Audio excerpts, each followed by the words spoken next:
Guys, this is Rizmana and welcome to an utsavam vlog. കുറേയധികം വർഷങ്ങളായിട്ട് 10ാമതയും കാണുന്നെങ്കിലും ലൈഫിൽ ആദ്യമായിട്ടാണ് ഉത്സവത്തിന് റോഡിൽ കൂടെ ഉത്സവത്തിൻ്റെ ഇടയിലൂടെ നടക്കുന്നത്. അതെ, സത്യം തന്നെയാണ് പറയുന്നത്. ലൈഫിൽ ആദ്യമായിട്ടാണ് ഉത്സവത്തിന് ഇടയിലൂടെയൊക്കെ ഇങ്ങനെ നടന്ന് ഉത്സവം കാണുന്നത്. പിന്നെ ദേ ഈ ഫ്ലോട്ട് കണ്ടോ, ഇത് ഞാൻ എമീനോട് പറഞ്ഞു ഹാരി പോട്ടറിലെ ഹാഗ്രിഡ് ആണെന്നൊക്കെ പറഞ്ഞ് പറ്റിച്ചിട്ടുണ്ട്.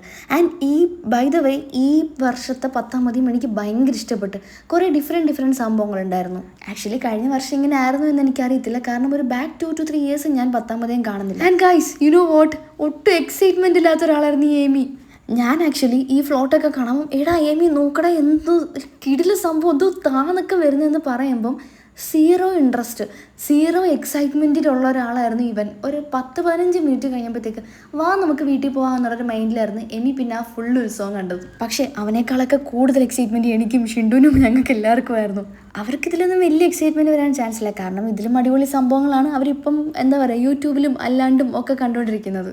ആൻഡ് ഈ പ്രാവശ്യം ഉത്സവത്തിന് പോയപ്പോൾ ഞാൻ കുറച്ച് എക്സൈറ്റഡ് ആയിട്ട് ഈ സംസാരിക്കുന്നതിന് കാരണം എന്താ വെച്ചാൽ ഞാൻ ഡാൻസ് കളിച്ച് ഗൈസ്. സത്യം പറഞ്ഞു കഴിഞ്ഞാൽ ഇതൊക്കെ ഇനി കാണുമ്പം ആൾക്കാർ എന്തൊക്കെ പറയുമെന്നൊന്നും എനിക്കറിയത്തില്ല. പക്ഷേ എൻ്റെ സ്വന്തം നാട്ടിൽ ഇങ്ങനൊരു സംഭവം നടക്കും എന്നുള്ള കാര്യം ഞാൻ ഒട്ടും എക്സ്പെക്ട് ചെയ്തില്ല. ഞാൻ മാത്രമല്ല കേട്ടോ, എൻ്റെ അനിയനും ഷെഗുവും സൈഫ്രക്കായും ഷിൻഡും എല്ലാവരും ഡാൻസ് കളിച്ചായിരുന്നു. ആൻഡ് ദറ്റ് ഈസ് എ കിടിലം മൊമെൻറ്റ്. പിന്നെ എനിക്കിഷ്ടപ്പെട്ടൊരു സംഭവമായിരുന്നു ഇത് തലയിൽ കൂടെ തീ പോകുന്ന കുറേ അഗൂരീസ് ഒക്കെ ഉണ്ടായിരുന്നു. ആക്ച്വലി കുറേ ഡിഫറെൻറ്റ് കൈൻഡ് ഓഫ് സംഭവങ്ങൾ, പുതിയ സംഭവങ്ങൾ ഈ ഉത്സവത്തിന് എനിക്ക് കാണാൻ പറ്റി. ഞാൻ ഓടി നടന്ന് എക്സൈറ്റഡ് ആയിട്ട് ഓരോ സാധനങ്ങൾ കാണുകയും വീഡിയോ ഒക്കെ എടുക്കുമ്പോഴത്തേക്ക് സീറോ എക്സൈറ്റ്മെൻറ്റിൽ എനിക്ക് എങ്ങനെയും പെട്ടെന്ന് വീട്ടിൽ പോയാൽ മതിയായിരുന്നു. അങ്ങനെ ഞങ്ങൾ 1 റൗണ്ടൊക്കെ അടിച്ച് കുറേ അധികം ടൈം അവിടെ സ്പെൻഡ് ചെയ്തിട്ട് ഞങ്ങൾ നേരെ വീട്ടിൽ പോയി. അപ്പോൾ അടുത്ത വീഡിയോ എടുക്കുകയാണ്.